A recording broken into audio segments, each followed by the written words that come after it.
Oke Pak, kita lanjut ke pembahasan selanjutnya, santri ceria. Ini dalam berbagai versi Bapak.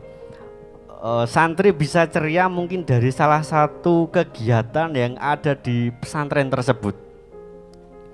Dan apakah kegiatan yang dilakukan oleh santri atau yang disusun oleh pengurusnya untuk diterapkan di santri itu bisa mempengaruhi keceriaan seorang santri, Bapak? Monggo. Oke, terima kasih. Kita lanjut. Ceria dengan mempengaruhi dari kegiatan sehari-hari ataupun aktivitas yang dilakukan oleh santri. Oke, terima kasih.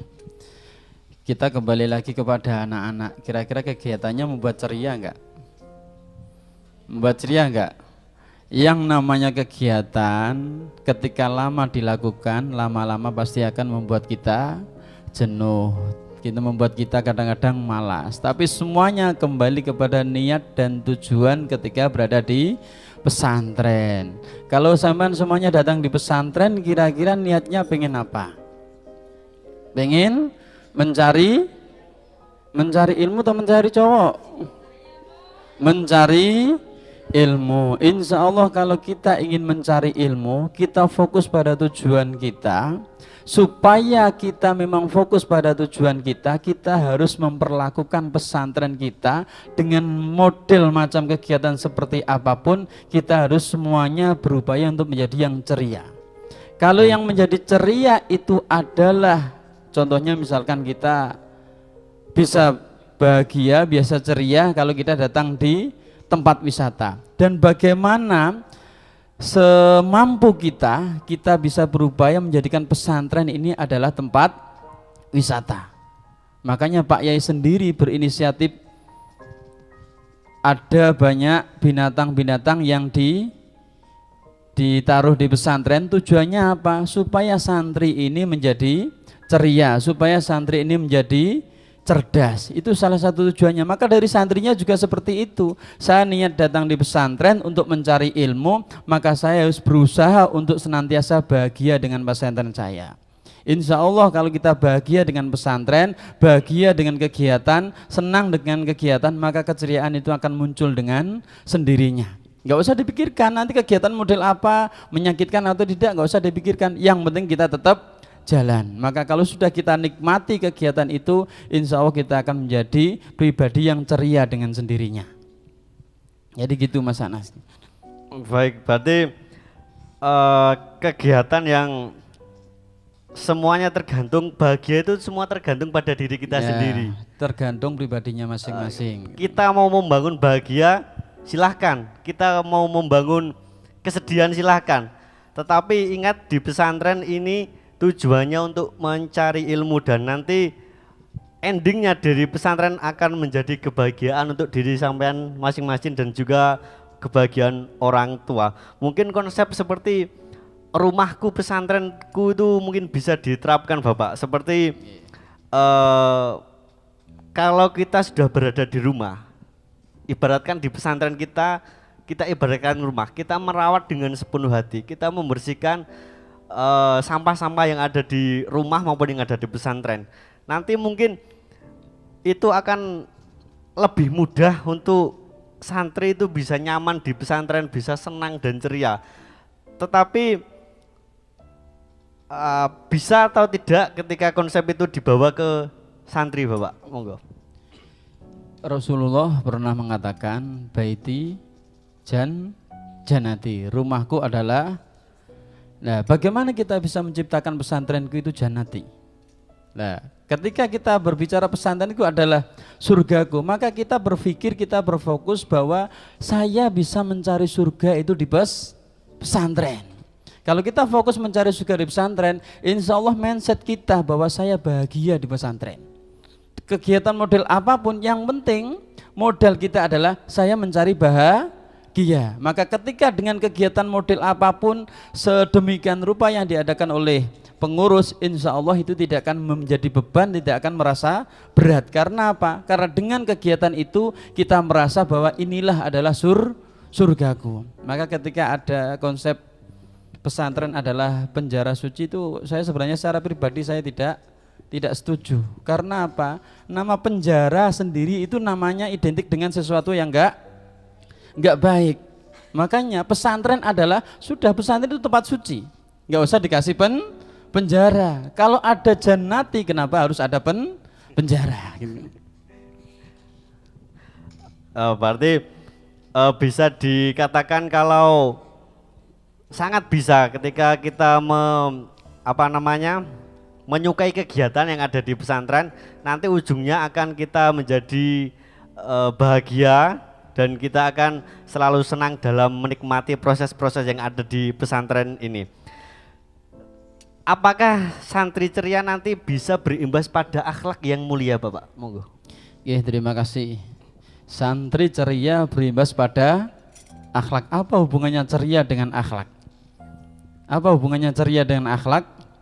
Kira-kira?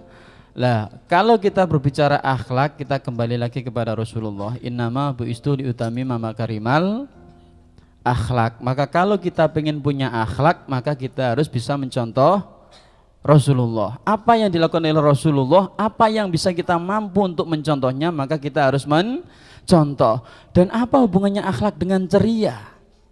Nah, kalau kita berbicara ceria dengan akhlak, maka bagaimana sedemikian rupa semua yang dilakukan oleh Rasulullah kita melakukannya dengan ceria. Contohnya salah satu sholat tahajud. Kalau malam sholat tahajud, ceria nggak sholat tahajudnya? Ceria nggak sholat tahajudnya? Nah, kalau Rasul semangat, kira-kira sampean juga semangat nggak? Rasul diutus untuk menyempurnakan akhlak. Kalau kita ingin mengikuti seperti Rasul, maka apa yang dilakukan Rasul, contoh salah satunya adalah tahajud, maka kita harus melaksanakan dengan ceria. Karena apa? Agama ini sebenarnya ceria. Jangan sampai kehadiran agama ini menjadi beban. Contohnya diniyah. Kalau diniyah ceria enggak? Ceria enggak kalau diniyah? Lah, apa yang menjadikan diniyah itu berat? Yang menjadikan diniyah itu berat membuat kita tidak ceria karena apa? Karena mungkin kadang-kadang kita masih egois terhadap diri kita sendiri. Lebih mencari yang nyaman bukan mencari yang dibutuhkan.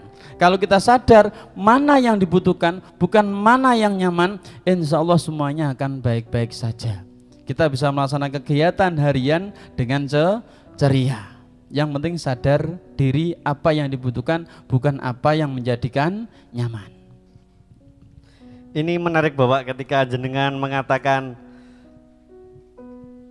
cari yang nyaman, cari yang dibutuhkan, bukan cari aman. Dan ini kadang di kegiatan di pesantren pun ada yang namanya kegiatan itu kalau lama-lama dilakukan akan membuat kejenuhan, dan santri ketika sudah jenuh itu biasanya akan memberontak Pak. Nah, ketika itu dia akan menghilang, atau ketika kegiatan tidak ikut kegiatan malah dialihkan di kegiatan lain. Itu seperti apa Pak? Nah, kalau berbicara seperti itu berarti mereka mencari nyaman bukan mencari yang dibutuhkan. Nah, kalau sudah mencari nyaman, maka di dalam dirinya sesuatu yang nyaman suatu saat nanti itu akan menjadi belenggu bagi dirinya. Contohnya misalkan antara kita menuju ke tempat diniyah dengan delik di gudang misalkan, kira-kira mana yang nyaman? Nyaman di diniyah atau di gudang? Tapi kenapa kadang-kadang anak itu kadang delik di gudang, bersembunyi di gudang, mencari tempat yang aman, yang dia merasa nyaman. Karena apa? Itu menunjukkan kalau anak itu kurang sadar diri. Kalau kita sadar diri, kita punya niat, punya tujuan, ingin mencari ilmu, maka apapun kondisinya kita tetap jalan. Manjada wa jada itu harus tertanam di dalam hati kita. Karena apa? Yang memberikan semangat untuk kita sebenarnya diri kita sendiri. Bukan orang lain. Kita akan berhasil kalau kita punya sadar diri apa yang dibutuhkan. Jadi mungkin anak-anak yang paling penting nanti itu adalah perasaan bagaimana dia bisa membangun kesadaran diri yang tinggi. Gitu Mas Anas. Di asrama Al-Masitoh ada kegiatan yang membuat bahagia? apa kegiatannya? Muhadhara. Lah, itu mungkin bisa menjadi tempat sampean untuk bisa berekspresi di situ. Karena di muhadhara nanti kan pasti di setiap kamar akan digilir kan. Lah, itu mungkin bisa menjadi sebuah tempat atau wadah untuk mencari kebahagiaan dan juga mencari keberkahan di pondok pesantren ini.